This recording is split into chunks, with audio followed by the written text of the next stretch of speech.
আনন্দবিড়িতে সবাইকে স্বাগতম। প্রসাধন সামগ্রীর অন্যরকম 5টি ব্যবহার।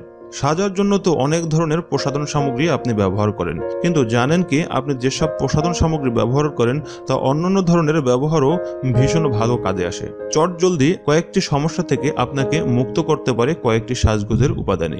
সাজার পাশাপাশি প্রসাধন সামগ্রী রয়েছে এমন কিছু ব্যবহার যা দৈনন্দিন জীবনের ছোটখাটো ঝামেলা থেকে আপনাকে রেহাই দিতে পারে। এমন কয়েকটি ব্যবহার জেনে নিন।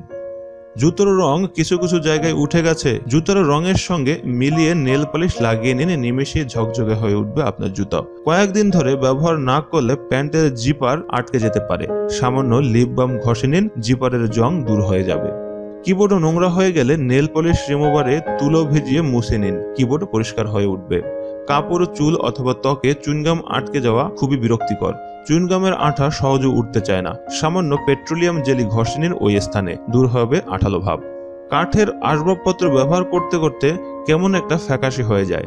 1 টেবিল চামচ লেবুর রসের সঙ্গে বেবি অয়েল মিশিয়ে একটি স্প্রে বোতলে ঢেলে নিন। এবার সেই স্প্রে করে নিন আসবাবপত্রের উপর।